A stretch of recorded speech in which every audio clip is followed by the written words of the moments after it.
I'm going to reveal 20 secret mechanics that you need to know about inside of the new Warzone. You may know a few of them, but if you don't know all of them, they could cost you your life.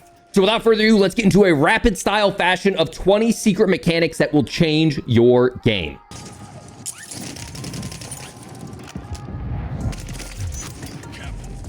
The first secret mechanic is a massive change they have made to the way that the Ghost perk and the Stealth Vest work inside of Warzone. I broke this down earlier in the week on my second channel, and here's an excellent explanation on how you can tell whether or not you will appear on the radar or not. So if you look up at the top left-hand corner of the screen, notice how my number one, where my guy is really bright green, and then I start to move and it becomes more opaque. That's because I'm wearing a Stealth Vest. So now Ghost is active as long as I'm moving. The moment I start moving, it goes away. Even while I'm crouched, it can do it. Prone, it does not move enough. Strafing, even ADS strafing, is fast enough. You just have to make sure you're moving a little bit until that turns opaque, and then your Stealth Vest will work. But a lot of people have been wondering, like, oh, how did he know I was there? No, I was ghosted. He's got wall hacks. No, you got to be moving.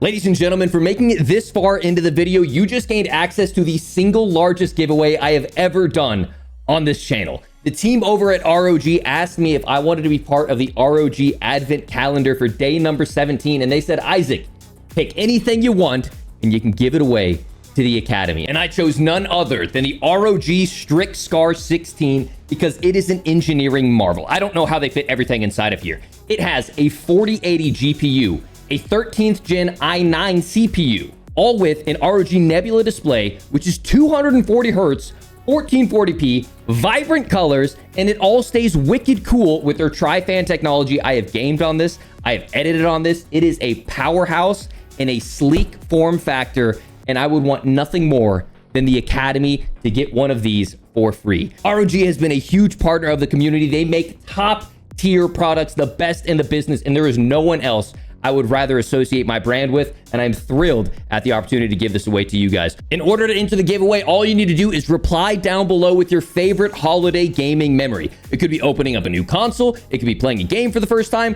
Reply with that down below and hashtag 24 days of ROG, and you will be entered for free. To find out whether or not you won, click the links in the pinned comment and the description to follow the ROG US social channels. We'll be announcing the winner in a week. A huge thank you again to ROG for partnering with this channel and giving back an amazing gift to the Academy this holiday season.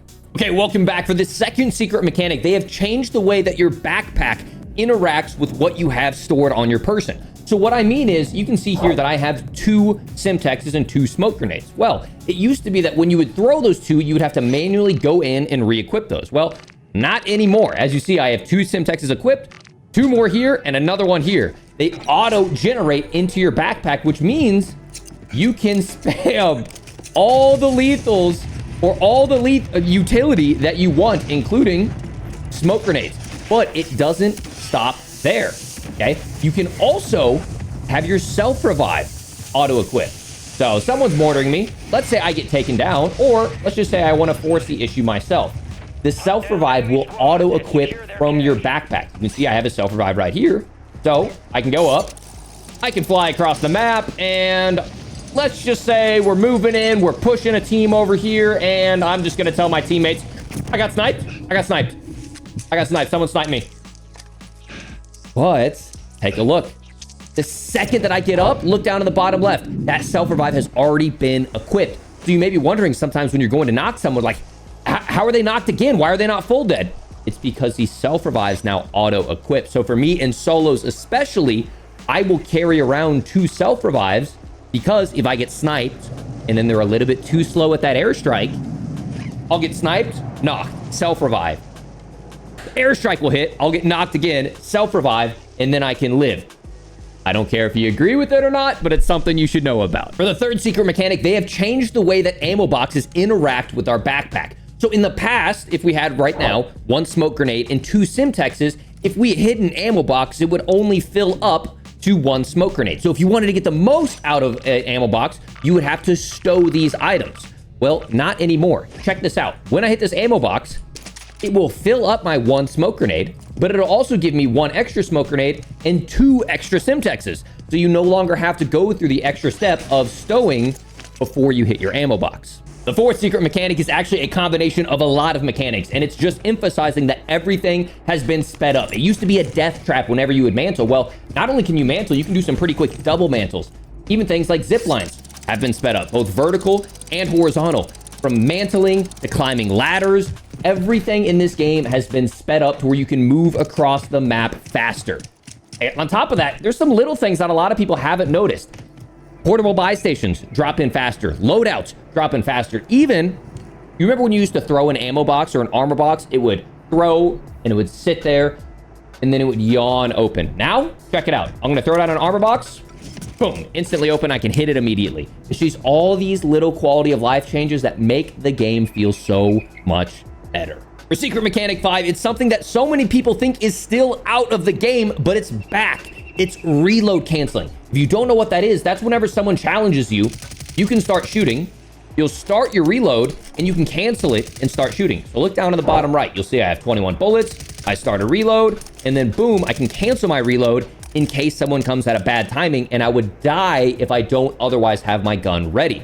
So for example, I could be sniping someone across the map and let's say they go behind cover and I think they're just running along this wall. Well, I would start reloading, but what if they chow? What if they come through right here? I don't want to wait for my reload to finish before I can pull my gun back out. So what I would do is I would start reloading. Oh, he's here. YY. Boom. Back in it. So I say YY, that means switch weapon twice. So on mouse and key, that is just me pressing 1-1. For someone on controller, it would just be YY. I play hybrid. I play both inputs, but reload canceling is back. Make sure you use it, whether it's for long range engagements or let's say you're going here.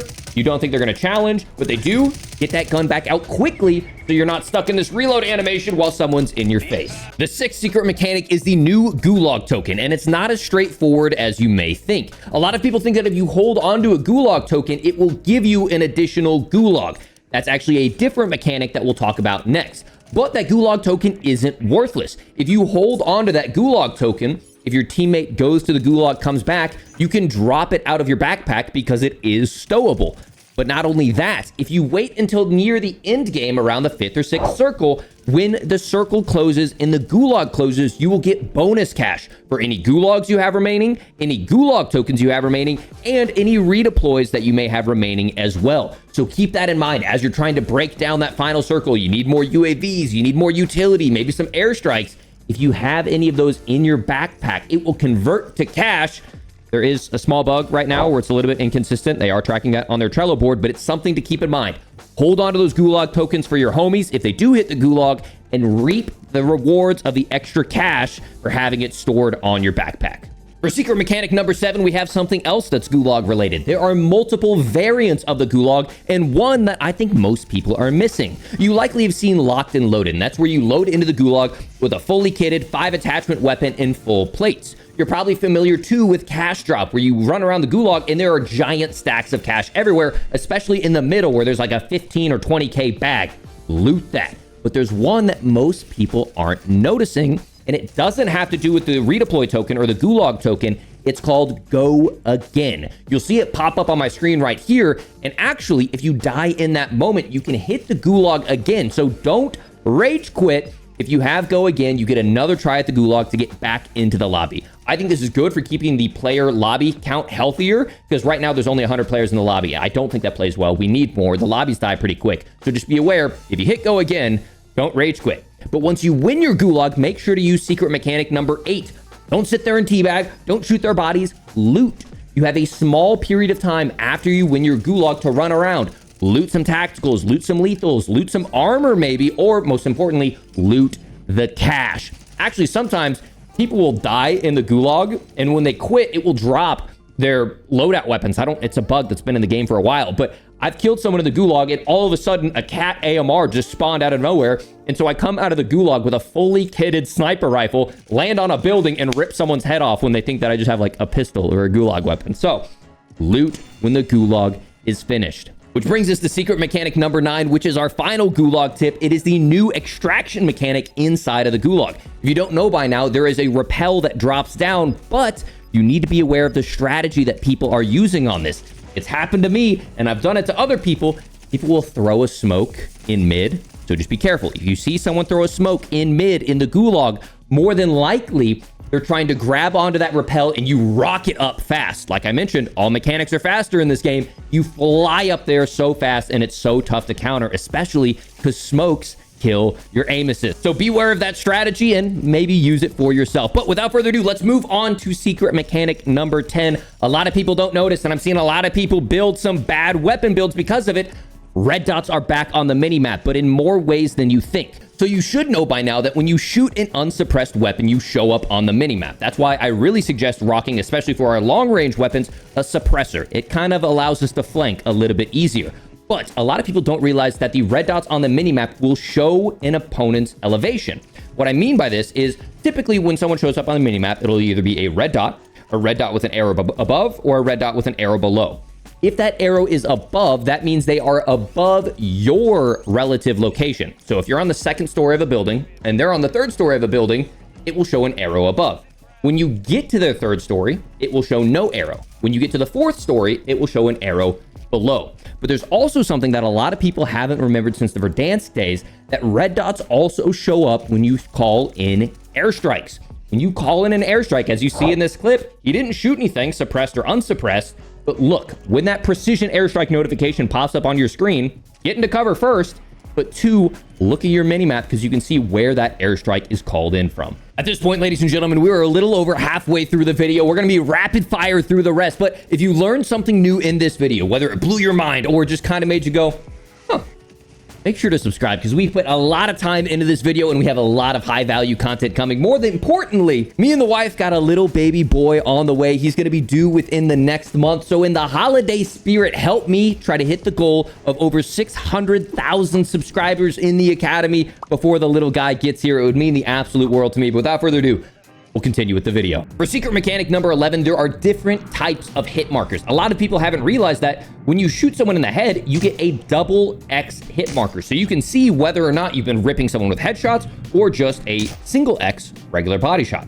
Of course, we can also see whenever the plates break, we have the plate break icon right there. But then you're also going to have two other types of hit markers. You'll have a red hit marker if that last shot is lethal anywhere on the body, and you'll also have a double red hit marker if the last shot is a lethal headshot.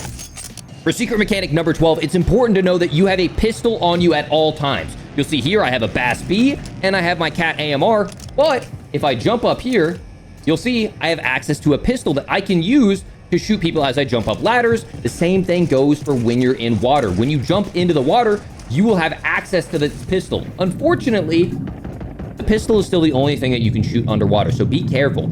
If you're chasing after someone and they start heading towards the surface and you're close to them, what they may be doing is turning around to shoot you. Now, it's a little bit tougher on mouse and key, but on controller, aim assist will pull, and you can take out the people who are chasing you with water pistols. Mechanic number 13 is also water related. If you guys haven't been able to tell, water is significantly clearer in this game. But on top of that, water will continue to protect you if you go underwater.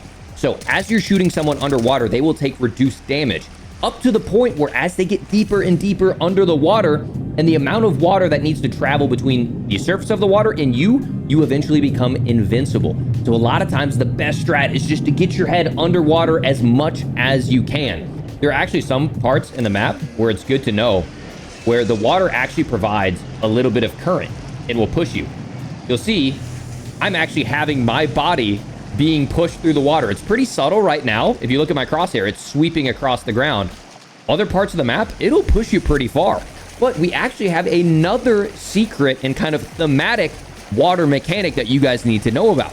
For number 14, there are rebreathers nearly in every single water-based supply crate. So I'm near the water, guaranteed 100% spawn, there are rebreathers. So if you're trying to finesse and, oh my God, you're getting shot at, and you've got a whole team that's just looking at you, you can pull out the rebreather, and then you have to hold, click and hold,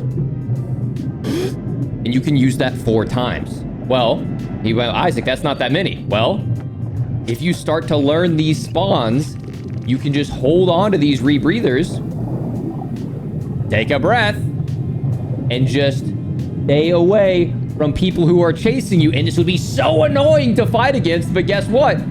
Another spawn, another rebreather.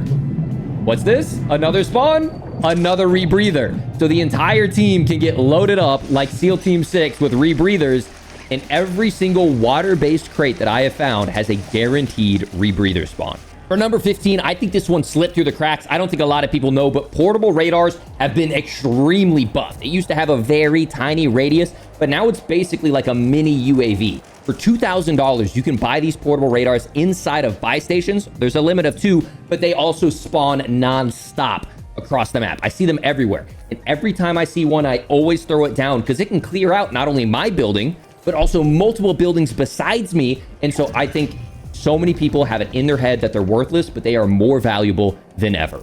For mechanic number 16, I think this was unintentional. I think this was a quality of life change that has been accidentally reverted inside of Urzikstan.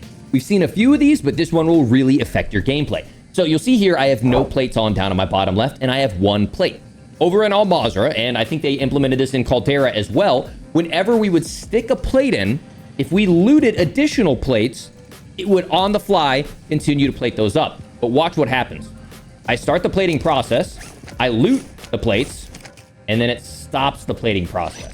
So just keep that in mind, and this is ideally kind of a message to the devs as well, that if I drop these plates, and I only have 1 left, and then I pick these up, I have to manually restart that plating process. And I've seen a lot of people running around the map with only 2 plates on when they think they were fully plated, and I think it might be because they're used to that auto-filling for them, but beware of that.